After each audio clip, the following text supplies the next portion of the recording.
11절부터 15절의 말씀을 세 번역으로 읽겠습니다. 함께 읽겠습니다. 시작. 나는 선한 목자이다. 선한 목자는 양들을 위하여 자기 목숨을 버린다. 삭구는 목자가 아니요 양들도 자기의 것이 아니므로 이리가 오는 것을 보면 양들을 버리고 달아난다. 그러면 이리가 양들을 몰아가고 양떼를 흩어 버린다. 그는 삭군이어서 양들을 생각하지 않기 때문이다. 나는 선한 목자이다. 나는 내 양들을 알고 내 양들은 나를 안다. 아멘. 여러분 혹시 그림 좋아하시나요? 그림? 네, 별로 안 좋아하시는 분들 많은 것 같은데 저만 좋아하나? 저는 약간 저희 연약함이지만 지적 허세를 떠는 걸 좋아합니다. 약간 교양 있어 보이고 있어 보이는 걸 좋아해서요. 제가 대학교 때 혼자서 멋있어 보이고 싶어서 막 미술관에 가고 그랬습니다. 가서 막 이렇게 잘 모르는데요, 이렇게 왠지 그림 앞에 서서 이러고 있으면 되게 멋있어 보이거든요. 하여튼 그때로 약간 돌아가서요, 그림 한 편을 좀 소개해드리면서 미술관 도슨트처럼 그림 한 편을 소개하면서 설교를 시작하려고 합니다. 이 그림을 그린 화가는요, 폴 고갱이라고 하는 화가입니다. 이 폴 고갱이라는 사람 아마 많이 이름 못 들어보셨을 거예요. 근데 폴 고갱의 절친한 친구가 바로 누구냐면요, 빈센트 반 고흐입니다. 자, 어쨌든 근데 이 사람이 그린 그림 한번 보여주시겠어요? 네, 이런 그림입니다. 네, 뭔지 느낌이 잘 안 오시죠? 네, 이제 안 보여주셔도 되고요. 조금 있다가 다시 한번 보여주세요. 이 폴 고갱이라는 화가는요, 굉장히 파란만장한 인생을 살았습니다. 주변 동료들과 늘 갈등하는 트러블 메이커였고요. 그리고 화가도 되게 늦은 나이에 됐어요. 35살이라고 한 나이에 그 전까지 자기가 하고 있던 증권 관련된 직장을 그만두고 가정도 심지어 버리고요, 화가가 됐습니다. 그렇지만 평생 화가로 제대로 인정받진 못했어요. 도시의 바쁜 삶에 지친 나머지 이 사람이 프랑스 사람이거든요. 프랑스의 식민지였던 타히티라고 하는 작은 섬에 가서요, 뭔가 순수한 삶, 뭔가 이상향 같은 걸 찾아서 이 타히티라는 섬으로 이민을 갔어요. 그런데 거기서도 자기가 꿈꿨던 그런 순수한 것은 찾지 못했습니다. 결국 병에 걸려서 이 폴 고갱 삶의 마지막 순간에 외로움과 가난함 속에 죽어가면서 방금 보셨던 그 그림을 마지막 그림으로 남겼어요. 자, 우리 그림 다시 한번 보여주세요. 제가 한번 이 그림을 읽어드릴게요. 자, 이 그림을 전체적으로 보시면요, 전체적으로 푸르고 우울한 분위기로 그림이 그려져 있습니다. 그리고 이 그림은요, 오른쪽에서부터 왼쪽으로 보시면 되는데요, 여러분 맨 오른쪽 아래에 보면 누가 있죠? 귀퉁이에, 그렇죠? 아기가 한 명 있습니다. 그런데 여러분, 대개 그림을 그리면, 아기를 그리면 어떻게 그려요? 아기 누구랑 같이 있어요? 그림에서 엄마랑 같이 있죠. 근데 이상하게도 이 그림에서 아기는 혼자 있습니다. 그리고 아무도 이 아기를 거들떠보지. 그리고 이제 중간에 보면요, 조금 지나면 사과를 따먹는 사람, 청년이 한 명 서 있습니다. 그리고 사과를 옆에 먹고 있는 아이도 있죠. 많은 전문가들이 이렇게 얘기합니다. 저 사과는 아마도 선악과였을 거다. 자, 그리고 나서 조금 옆으로 가보면 맨 그림 왼쪽 끝에 한 노파가 얼굴을 감싸지고 고통스럽게 있습니다. 그리고 그 옆에 보면요, 거위가 한 마리 있어요. 그리고 그 거위가 자세히 보면 도마뱀 같은 걸 잡아먹고 있습니다. 자, 이 그림이 대체 뭘 이야기하는가? 우리 인간의 삶의 모습을 어렸을 적부터 그리고 인생의 마지막까지 파노라마처럼 보여주는 거예요. 이 그림을 그린 화가는 이런 얘기를 하고 싶었던 거예요. 우리 인간은 홀로 태어나서 시간이 지남에 따라 세상에 물들고, 그리고 결국 고통스럽고 쓸쓸하게 죽어간다. 이 폴 고갱이라고 하는 사람, 평생 동안 방황하는 인생을 살았던 이 사람이 이 방금 마지막을 통해서 남기고 싶었던 메시지가 있습니다. 그 메시지가요, 바로 이 그림의 제목이에요. 우리 이 그림 제목 한번 보여주시겠어요? 이 그림의 제목이 이겁니다. 되게 길죠? 우리는 어디서 왔으며 우리는 무엇이고 우리는 과연 어디로 가는가? 폴 고갱이라는 작가는 평생 동안 질문했던 것 같습니다. 나는 대체 나는 대체 무엇이고 나는 이제 어디로 가야 할까? 하지만 그는 평생 동안 이 질문에 대한 답을 찾지 못했어요. 그래서 늘 방황하는 인생을 살았던 거죠. 근데 어디 폴 고갱만 그럴까요? 사실 인류의 역사를 통틀어서 수많은 철학자들, 수많은 사상가들이 이 질문을 던졌습니다. 우리 인간은 어디서 와서, 인간은 그래서 무엇이고 인간은 어디로 가는가? 이 질문에 대한 답을 찾지 못한 우리의 모습, 우리 인간의 실존을 성경은 어떤 동물에 비유하냐면요, 오늘 읽었던 본문 말씀에 나오는 양에 비유합니다. 그리고 예수님께서는요, 이렇게 양과 같은 우리를 돌봐주는 목자가 된다라고 말씀하시죠. 자, 그렇다면 질문이 생깁니다. 여러분, 양 아세요? 양? 우리가 알고 있는 양은 되게 귀엽고 뭐 약간 낭만적이고 막 이렇게 털 복슬복슬한 이런 동물이죠. 대체 양이 어떻길래 성경은 우리 인간의 인생을 양에 비유하고 있는 걸까요? 필립 켈러라고 하는 분이 책을 한 권 썼습니다. 양에 관한 책을 썼는데요, 이 필립 켈러라는 분이 되게 독특한 이력을 가진 분이에요. 이분은 선교사의 아들로 태어났습니다. 네, 맞아요, 요거예요. 선교사의 아들로 태어났는데요, 동아프리카에서 부모님이 선교를 하셨거든요. 그런데 동아프리카에 가면 초원이 있습니다. 그리고 그 초원에서 아주 어렸을 때부터 이 목자들이 양을 어떻게 치는지를 관찰해 왔어요. 그런데 이분이 시편 23편 여호와는 나의 목자에게는 부족함이 없습니다 라고 하는 이 말씀의 은혜를 받고요, 어떻게 했냐, 자기가 직접 양을 치면서 직접 양을 기르면서 목자로 사는 게 어떤 건가를 한번 연구를 해봤대요. 그리고 그 결과 아까 보여드렸던 저 양과 목자라는 책을 썼습니다. 그런데 이 책에 보면 양이 얼마나 여러분 오은영 박사님 나오는 그 프로그램 아세요?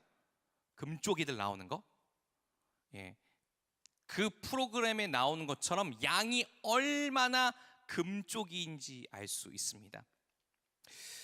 양은 사실 우리가 알고 있는 낭만적이고 막 복슬복슬하고 귀여운 이미지랑은 달리 사육 난이도가 최상인 동물 중에 하나입니다. 일단 첫 번째로 양이 기르기 어려운 동물인 첫 번째 이유는 바로 뭐냐면요, 양은 고도 근시입니다. 예를 들면요, 이 필립 켈러가 살았던 아프리카, 그 아프리카에서 흔히 볼 수 있는 동물 중에 타조가 있죠. 타조 같은 경우는요, 눈이 굉장히 좋습니다. 시야가 한 여기 이렇게 딱 서 있으면 타조가 여기서 10km 떨어진 곳까지 대충 볼 수 있대요.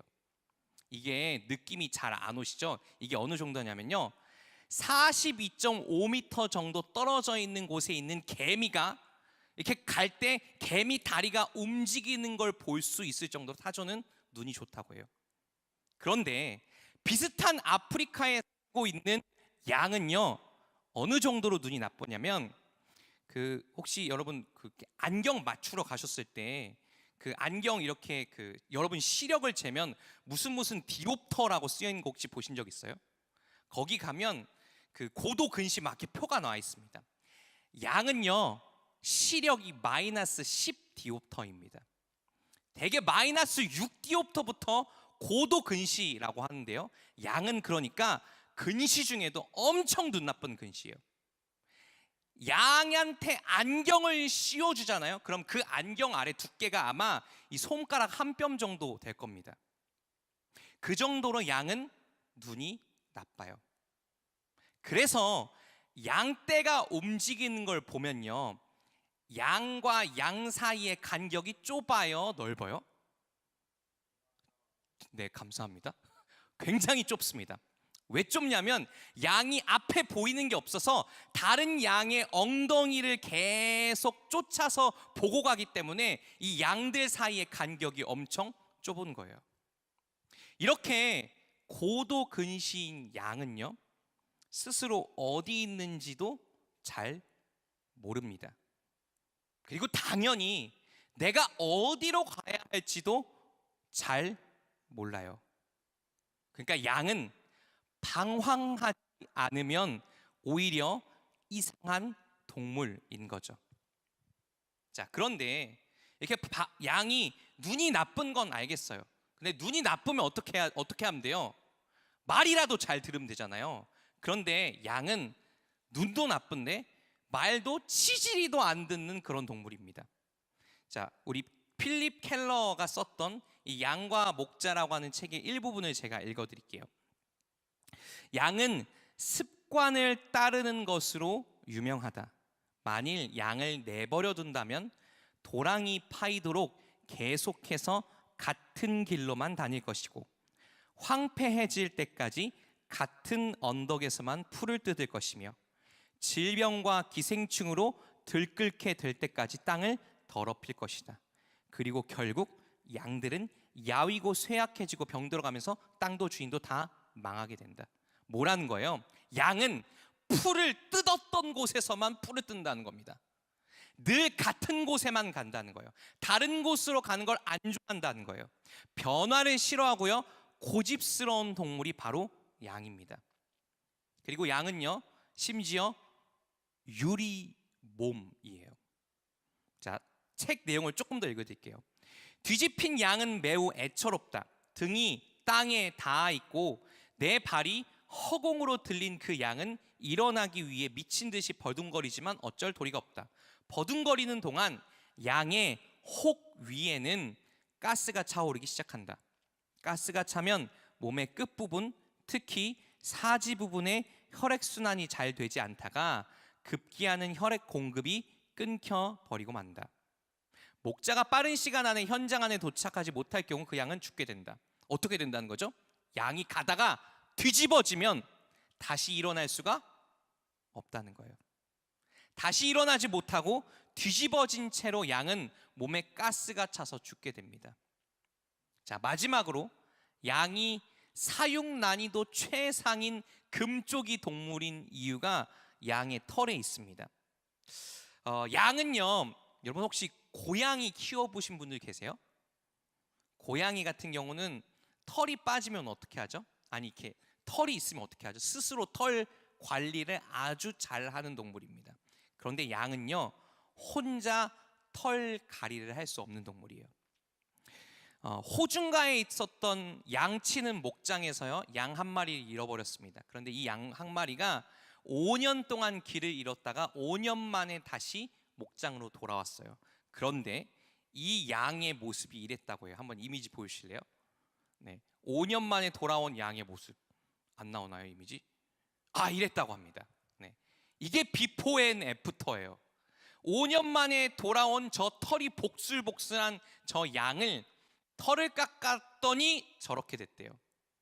저렇게 해서 그 깎은 털의 양이요, 그 무게가 35kg이었다고 합니다. 그리고 35kg의 그 양의 털 속에 뭐가 들어있었을까요?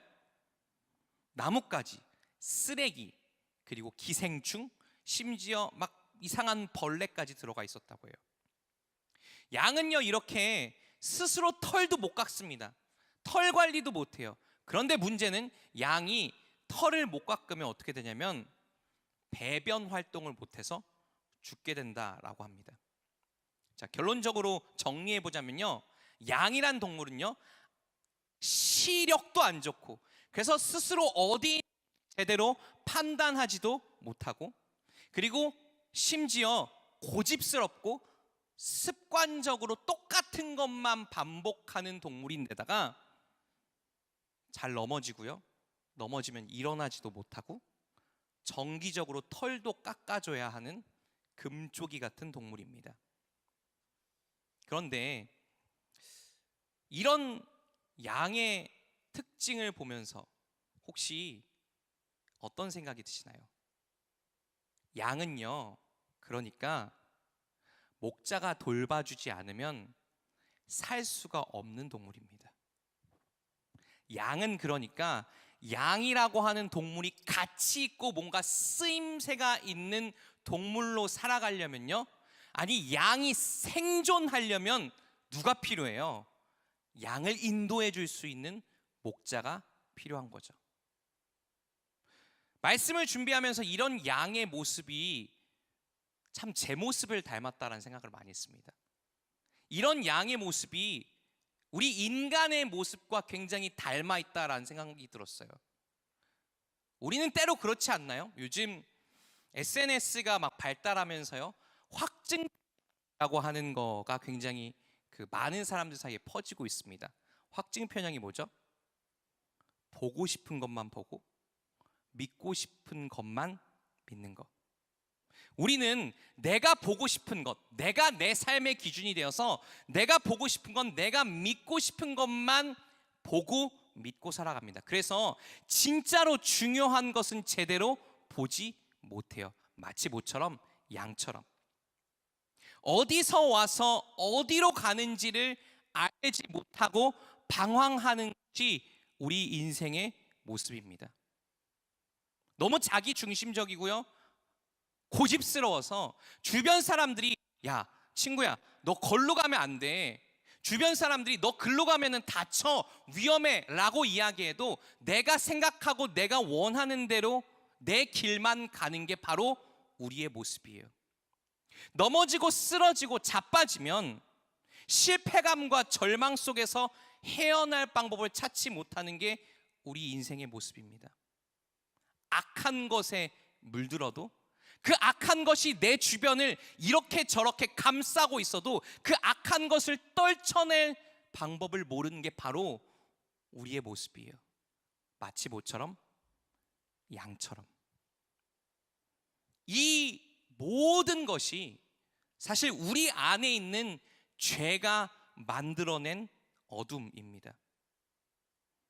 우리 인간은 이 죄가 만들어낸 어둠에 휩싸여서요, 우린 마치 양처럼 어디서 와서 나는 무엇으로 살아야 하고 나는 어디로 가는지 알지 못하는 방황하는 존재로 살 수밖에 없는 것이죠. 자, 그렇다면 누가 우리의 목자가 되어줄 수 있을까요? 그렇다면 사육 난이도 최상인 금쪽이와 같은 우리의 목자가 되어줄 수 있는 분은 과연 누구일까요?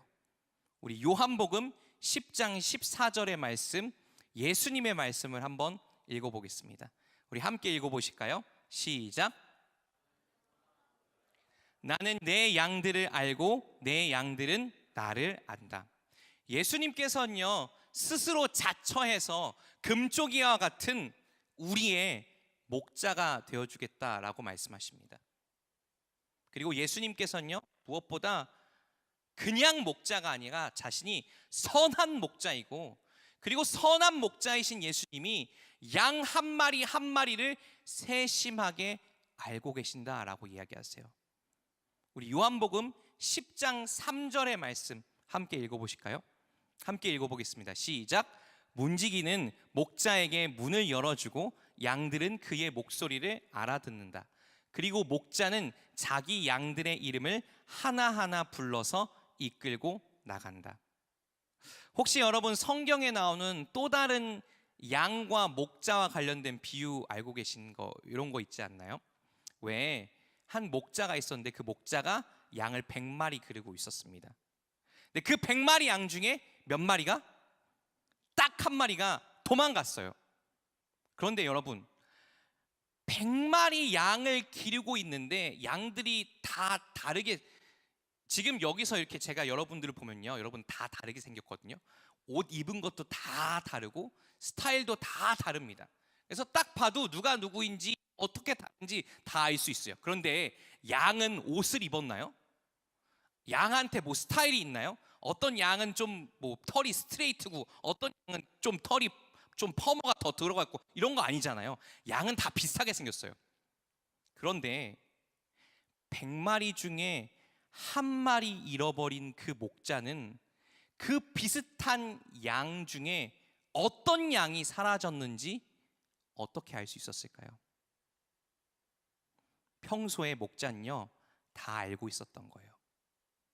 자기가 기르고 있었던 그 100마리 양의 세세한 특징들을 다 알고 있었던 거예요. 아, 저 양은 여기 볼때기에 점이 있어. 아, 저 양은 다리를 좀 절룩거려. 그래서 안타까워. 아, 저 양은 털이 다른 애들보다 조금 더 복실복실해. 그리고 저 양의 이름은 무엇이야? 목자는, 선한 목자이신 예수님은요, 그래서 우리 한 사람 한 사람의 인생을 세세하게 알고 계십니다.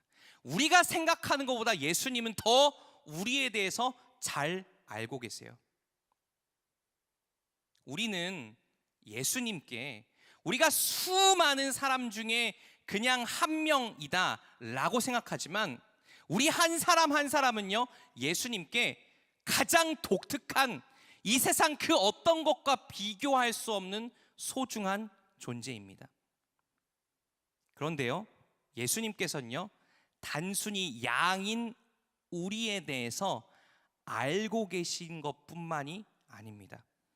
우리 요한복음 10장 14절에서 15절의 말씀 함께 읽어보실까요? 함께 읽어보겠습니다. 시작. 나는 선한 목자이다. 나는 내 양들을 알고 내 양들은 나를 안다. 그것은 마치 아버지께서 나를 아시고 내가 아버지를 아는 것과 같다. 나는 양들을 위하여 내 목숨을 버린다. 예수님은 선한 목자이신데 양들을 위해서 어떻게 하신대요? 목숨을 버리는 목자래요. 여러분이 만약에 진짜 양을 친다고 하면, 여러분이 들에서 진짜로 양을 치는 목자로 살아간다고 하면, 여러분의 목숨을 그 양 한 마리를 위해서 내주실 수 있으실까요? 가능하시겠어요? 예수님은 지금 그걸 하신다는 거예요. 기꺼이 양을 위해서 내 목숨을 버리겠다. 예수님이 어떻게 이렇게 하실 수 있는지 그 이유가요, 그 바로 앞에 나와 있어요. 우리 14절 15절 말씀 다시 한번 보여주시겠어요? 자, 요한복음, 네네, 감사합니다. 나는 선한 목자이다. 나는 내 양들을 알고 내 양들은 나를 안다. 여기서 안다라고 하는 이 말의 의미는요, 그냥 한 사람을 어떤 지식이나 정보로 아는 게 아닙니다. 그 사람과 아주 깊은 관계를, 아주 친밀하고 인격적인 관계를 맺는다라고 하는 의미를 갖고 있어요. 그런데 예수님이 양들을 알고 예수님이 우리를 아는 그 관계가 뭐랑 비슷하냐면, 우리 15절 말씀 한번 보여주세요. 그것은 마치 아버지께서 나를 아시고 내가 아버지를 아는 것과 같대요. 하나님께서 예수님과 맺고 있는 그 관계, 예수님과 하나님이 맺고 있는 그 관계, 하나님께서 예수님을 외아들로 그 무엇보다 소중히 여기고 예수님이 하나님을 아버지로서 그 무엇보다 존중하는 그 관계를 예수님은 우리가 예수님과 똑같이 맺길 바라시는 거예요. 그래서 예수님은 우리 한 사람 한 사람을 양과 같이 방황하고 어디서 와서 어디로 가는지 모르는 우리 인생을 소중히 여기시는 겁니다. 왜요? 예수님은 우리랑 관계를 맺기 원하시니까요. 그래서 교회에서 이야기하는 사랑이라고 하는 건 그냥 말뿐인 감정이 아닙니다. 로맨틱한 감정이 사랑이 아니에요. 예수님께서 보여주신 사랑, 목자이신 예수님께서 우리를 위해 자기의 목숨을 내어주기까지 보여주신 그 사랑은요, 희생과 헌신의 사랑입니다. 피가 묻어있는 사랑이에요. 예수 그리스도의 십자가의 보혈의 피가 묻어있는 그 사랑으로 예수님은 양과 같은 우리를 사랑해 주겠다라고 말씀하십니다. 자, 그렇다면 마지막 질문입니다. 우리는 자신의 목숨까지 버리신 목자, 그 예수님 앞에 우리는 어떤 반응을 보여야 할까요? 우리 요한복음 10장 19절에서 21절의 말씀 함께 읽어보겠습니다. 함께 읽어볼까요? 시작. 들은 유다인들 사이에서는 다시 논란이 일어났다. 많은 사람이 그는 마귀가 들렸소. 그럼 미친 사람의 말을 무엇 때문에 듣는 거요? 하면 어떤 사람들은, 또 다른 사람들은 말하기를 이 말은 귀신이 들린 사람의 말이 아니다. 귀신이 어떻게 눈먼 사람의 눈을 뜨게 할 수 있겠느냐 하였다. 아멘. 지금 예수님께서 이렇게 저렇게 사람들에게 말을 딱 하고 났는데 어떻게 된 거예요? 사람들의 반응이 갈라진 겁니다. 사람들의 반응이 둘로 나뉘었어요. 예수님께서 나는 선한 목자고 나는 너희들을 위해서 목숨을 내어줄 준비가 되어 있다 라고 말씀하셨는데, 사람들의 반응은 정확히 둘로 나눠졌어요. 한쪽은 누구라 그래요? 저 사람, 저 예수는 가짜야. 저 예수는 귀신에 들린 사람이야. 마귀에 들린 사람이야. 반대쪽에 있는 사람들은요, 저 사람이 앞을 못 보는 사람의 눈을 낫게 해줬으니까 예수는 진짜지 않을까? 라고 그렇게 이야기하고 있습니다. 예수님의 음성 앞에서 사람들의 반응이 둘로 나눠졌습니다. 예수님은 메시아이고 구원자라고 믿는 사람들, 그리고 예수님을 거부하는 사람들. 늘 예수님 앞에 서면요, 우리의 반응도 이렇게 둘로 나눠집니다. 여기 계신 지금 예배 드리시는 분들 중에서도요, 나는 예수님을 내 삶의 구주이고 예수님이 내 삶의 목자이다라고 철석같이 믿고 계시는 분들도 있으실 거예요. 또 반대로 아직은 예수님이 진짜 그런 분이 맞나? 내가 예수님을 내 삶의 목자로 삼아야 되나?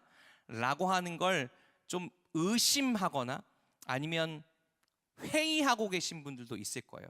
그런데 예수님을 아직 내 삶의 목자로 받아들이지 못하신 분들 너무 자책하지 않으셨으면 좋겠습니다.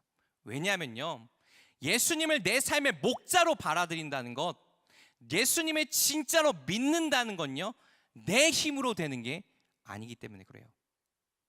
대신에 우리는 이렇게 고백할 수 있을 것 같아요. 아직 예수님을 내 삶의 목자로서 내가 온전히 신뢰하지 못한다고 하더라도 이렇게 고백할 수 있으면 좋지 않을까? 이렇게 소망할 수 있으면 좋지 않을까요? 예수님, 저는 어디서 와서 나는 무엇으로 살아야 하고 그리고 나는 어디로 가야 할지 잘 모르겠습니다. 절 좀 도와주세요. 그런데 우리가 이렇게 예수님께 도움을 요청하기 시작하잖아요. 아직 예수님에 대해서 온전히 믿지 못함에도 불구하고, 예수님, 저는 양과 같습니다. 제가 어디로 가야 할지, 제 삶을 어디로 이끌어 가야 될지, 지금 내가 걷고 있는 이 길이 맞는 건지 저는 늘 의심과 회의 속에 있습니다 라고 예수님께 고백하기 시작하면요, 이런 변화가 생깁니다. 우리 요한복음 10장 3절의 말씀 읽어볼까요? 함께 읽어보겠습니다. 시작. 문지기는 목자에게 문을 열어주고 양들은 그의 목소리를 알아듣는다. 그리고 목자는 자기 양들의 이름을 하나하나 불러서 이끌고 나간다. 예수님께 도움을 요청하면, 예수님, 저는 양입니다. 어디서 와서 어디로 갈지 잘 모르겠습니다 라고, 예수님 좀 도와주세요 라고 요청하면 그때부터 뭐가 들린대요? 예수님의 목소리가 들린대요. 예수님의 음성이 들린대요. 아니, 갑자기 목사님 좀 뚱땅지 같은 소리 아니에요? 아니, 예수님이 보이지도 않고. 예수님 보이세요, 여러분?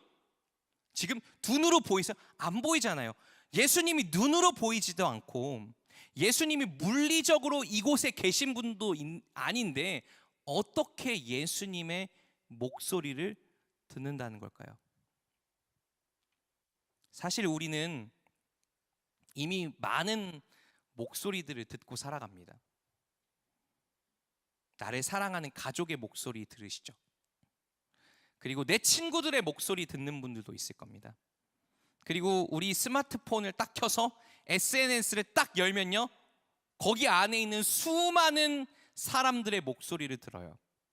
그리고 넷플릭스나 유튜브 같은 그런 SNS를 또 볼 때 거기 나오는 영화 배우, 드라마 배우, 수많은 셀러브리티들의 목소리를 듣습니다. 이미 우리는 수많은 사람들의 목소리를 듣고 있어요. 그런데 그런 목소리들 중에 어떤 목소리는 우리 인생에 오랫동안 보이지 않게 영향을 미칩니다. 그 중에 어떤 목소리들은요, 내가 알지도 못하는 사이에 내 생각과 내 마음과 내 삶을 지배해요. 대개 그런 목소리들 중에 나를 지배하는 목소리는요, 부정적인 목소리일 때가 많습니다. 나의 자존감을 팍팍 깎아먹는 목소리들이 우리 머릿속에서 메아리같이 울릴 때가 있죠. 너는 작아. 너 그걸로 충분하겠어? 너 왜 이렇게 못하니? 넌 무가치해. 그런데 예수님께 우리가 양으로 나아가면요, 예수님, 저는 어디서 와서 어디로 갈지 모르겠습니다. 저 좀 도와주세요 하고 예수님께 나아가면요, 예수님이 이렇게 말씀하시는 목소리를 들을 수 있습니다. 내 아들아, 딸아, 나는 너를 위해서 목숨을 바칠 준비가 되어 있는 너의 목자란다. 네가 어디서 와서 어디로 갈지 내가 알고 있어. 그러니까 내가 네 삶을 인도해 줄게. 지금 네가 걷고 있는 그 삶이, 그 길이 깜깜하고 지금 네가 걷고 있는 그 길이 앞이 하나도 안 보여도 괜찮아. 나는 볼 수 있어. 나는 네가 어디로 가야 할지 나는 볼 수 있으니까 내 손 잡으면 돼.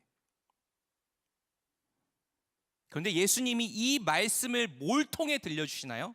바로 우리가 읽고 있는 이 성경책을 통해 들려주십니다. 성경을 통해서 아주 일상적으로 우리가 스마트폰만 키면 볼 수 있는 성경, 우리 집에는 한두 개씩은 있는 이 성경 말씀을 통해 예수님의 목소리를, 예수님의 음성을 듣기 시작하잖아요. 그러면 우리 삶에 열매가 맺힙니다. 우리 요한복음 10장 10절의 말씀 읽어볼게요. 우리 함께 읽어보겠습니다. 시작.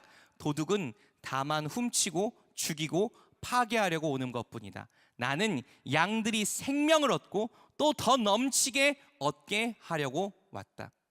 우리가 예수님의 음성을 듣기 시작하는 순간부터 우리 안에 생기는 열매가 바로 뭐냐면요, 저 생명이에요.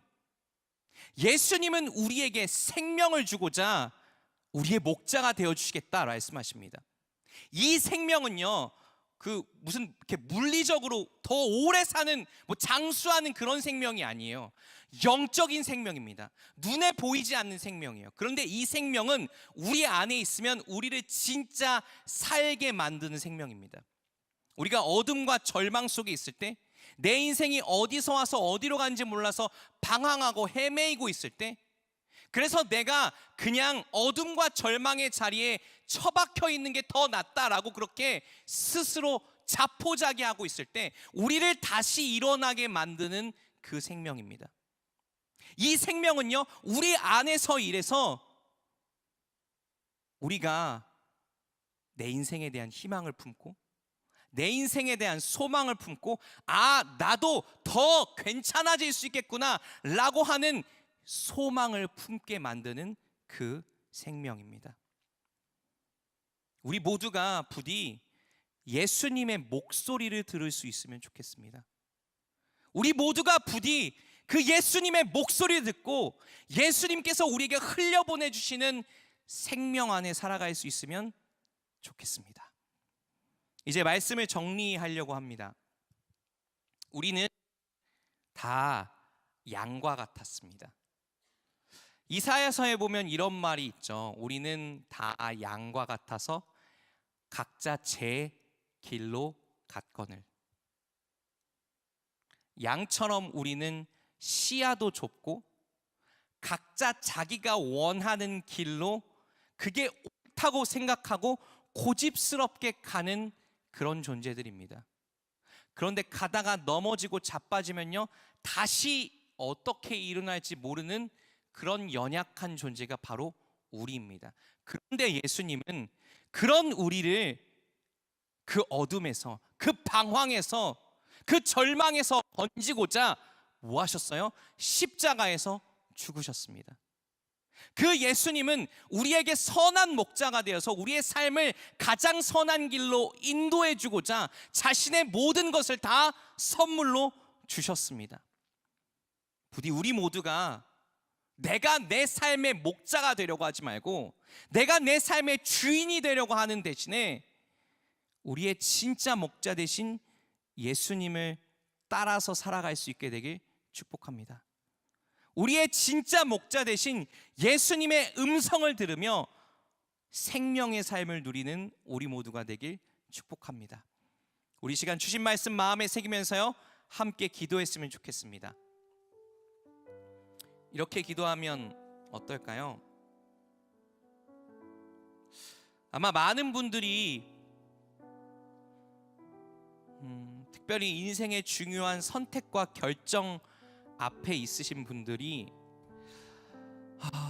이런 걱정과 염려와 고민을 많이 하실 거예요. 이 선택과 결정이 맞는 걸까? 내가 앞으로 가야 하는 길이 뭔진 난 모르겠는데 내가 가는 그 길이 정답이 맞는 걸까? 내가 하려고 하는 그 선택이 나를